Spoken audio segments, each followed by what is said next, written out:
बिस्मिल्लाहिर्रहमानिर्रहीम। Dream global के साथ अम्बेसडर अता शाहिद का सलाम कबूल कीजिए। हम उम्मीद करते हैं कि आप जहाँ भी होंगे खुश खुर्रम होंगे। हमारा आज का मौजू भी यूएस, इसराइल और ईरान वार है, लेकिन इसके साथ साथ हम तालिबान की तरफ से पाकिस्तान पर ड्रोन अटैक का जिक्र भी करेंगे, क्योंकि ये एक नई डेवलपमेंट है खित्ते में, और ख़ासकर इससे पहले तालिबान के पास ये कैपेबिलिटी नहीं थी और वो इस्लामाबाद और पाकिस्तान के दूसरे हिस्सों पर इससे पहले अटैक करने में कामयाब नहीं हुए थे। तो हम इसका जिक्र भी करेंगे, लेकिन इससे पहले आइए देखते हैं कि जो जारियत ईरान पे अमेरिका और इसराइल ने की हुई है उसके अब तक के क्या असरात हुए हैं और हम किस तरफ जा रहे हैं। देखिए, अब तक अमेरिका और इसराइल ईरान के 15,000 टारगेट्स, 15,000 टारगेट्स को निशाना बना चुके हैं। इसमें स्कूल भी हैं, हॉस्पिटल्स भी हैं, इंफ्रास्ट्रक्चर भी है, कमांड एंड कंट्रोल सेंटर्स भी हैं, और न जाने क्या क्या इसमें शामिल है, क्योंकि ये ह्यूज एक नंबर है। जो 200 से 400 टारगेट्स हर दिन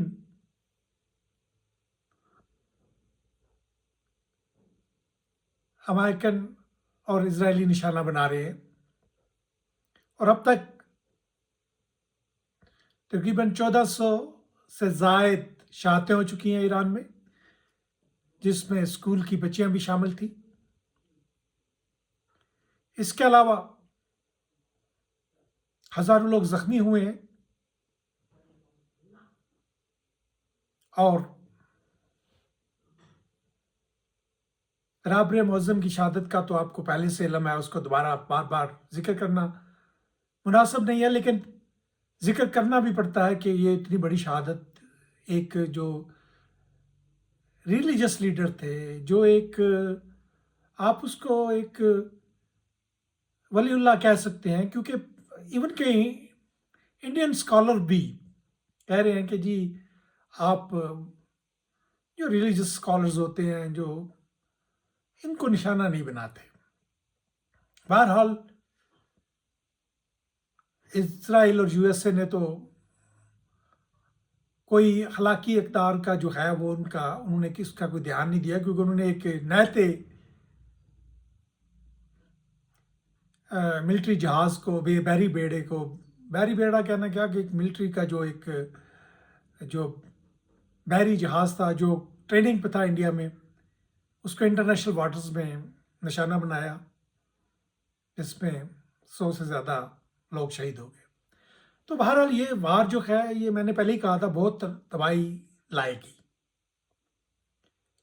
लेकिन देखिए, अब इतने टारगेट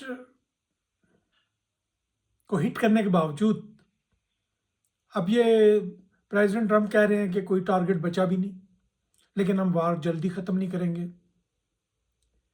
अब उनको समझ नहीं आ रही, और अब तो इजरायली प्राइम मिनिस्टर ने भी कहना शुरू कर दिया कि जी रजीम चेंज या गवर्नमेंट की चेंज का जो है वो कि इतना ज़्यादा इम्कान नहीं।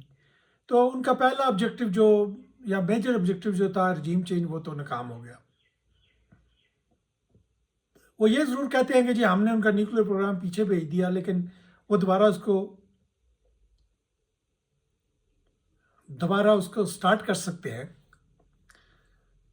तो इसका मतलब ये हुआ कि चले मान भी लिया जाए कि कोई पीछे चला गया है, कुछ 6 महीने साल पीछे हो गया है, लेकिन ईरान की कैपेबिलिटी तो रहेगी, और उनके बैलिस्टिक मिसाइल और वो प्रोग्राम तो वो कहते हैं हमने उनके बैलिस्टिक मिसाइल के जो है वो उनको भी अटैक किया है, पर लेकिन वो टेक्नोलॉजी और वो जो है वो ईरान के पास है। वो आई होप कि वो उसको कामयाब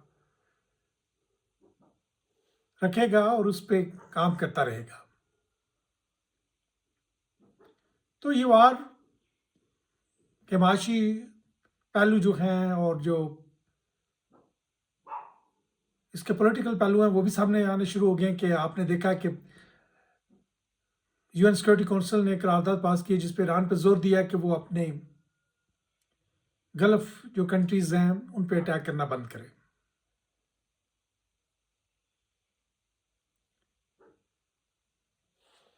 اور اس کے علاوہ تیل کی قیمتیں جو ہیں وہ دن بدن بڑھتی جا رہی ہیں، گیس کی قیمتیں بھی بڑھ رہی ہیں، اور امریکہ میں اس کے اثرات جو ہیں وہ محسوس ہونا شروع ہو گئے ہیں. اگرچہ بند کمروں کے پیچھے وار کو ختم کرنے کے لیے کوششیں جاری ہیں، اور امریکن بھی سمجھتے ہیں یا امریکن اسٹیبلش بھی سمجھتی ہے کہ یہ ایک وہ بڑی غلطی کر بیٹھے ہیں، اور وہ جو اہداف انہوں نے مقرر کیے تھے ایران کے بارے میں وہ شاید حاصل کرنا ممکن نہیں ہے. لیکن دیکھیں ایران کا بڑا نقصان ہوا ہے، اسی طرح اسرائیل میں بھی کافی نقصان ہوا ہے کہ یہ ابھی 48 یا 49واں راؤنڈ ہے جو ایران نے اٹیک کیا ہے اپنے میزل کے ساتھ اور ڈرون کے ساتھ اسرائیل پر. وہاں بھی ان کے کہنے کے مطابق 14-15 ہلاکتیں ہو چکی ہیں اور 2000 کے قریب بندے زخمی ہوئے ہیں. کافی عمارتوں کو نقصان پہنچا ہے. تو یہ ان کو بھی نقصان جو ہے محسوس ہونا شروع ہو گیا ہے. بہرحال پرابیبلی انہوں نے اس کی قیمت ادا کرنے کی پلاننگ کی ہوئی تھی. تو مجھے تو یہ لگ رہا ہے کہ یہ وار شاید اگلے ہفتے میں چلنا مشکل ہو جائے، خاص کر جو پریشر امریکہ میں بن رہا ہے اور جو اسٹیٹسمنٹس آ رہی ہیں پریزیڈنٹ ٹرمپ کی. تو ہم تو یہی توقع کرتے ہیں کہ بے شک وہ اس وار کو اپنے کامیابی ڈکلیئر کریں، کیونکہ ہم نہیں چاہتے کہ مزید ایرانی قوم کا نقصان ہو اور یہ وار جلد ختم ہو. اس کے ساتھ ہم بات کرتے ہیں کہ جو افغانستان نے پاکستان پر ڈرون اٹیک کیا ہے، وہ ڈرون کہاں سے حاصل کر رہے ہیں، ہمیں اس چیز کو دیکھنا پڑے گا. اور ان کا جو بھی ڈرون سٹیشنز ہیں جہاں پہ وہ ڈرون اکٹھے کر رہے ہیں یا وہ یہ کیپیبلٹی کہاں سے حاصل کر رہے ہیں، ہمیں اس کو اٹیک کرنا پڑے گا. اور ہمیں ایک طرف تو ہمیں اپنا ان پہ فورسفلی ان کو بتانا پڑے گا کہ یہ چیزیں قابل برداشت نہیں، اور دوسری طرف ہمیں بھی بیک چینل سے ان کے ساتھ ڈپلومیسی کر کے کچھ صورتحال کو بہتر کرنے کی بھی ضرورت ہے، کیونکہ وارز اور اٹیک ساری چیزوں کا حل نہیں ہے. البتہ ہمیں انہیں اتنی حد تک ہم ان کو نقصان ضرور پہنچا دیں کہ وہ پھر آئندہ کے لیے پاکستان کے خلاف یا کسی TTP وغیرہ کو پاکستان کے خلاف ہیلپ کرنے کے بارے میں نہ سوچیں. اس کے ساتھ آپ سے اجازت چاہتے ہیں. جہاں بھی ہیں خوش و خرم رہیں.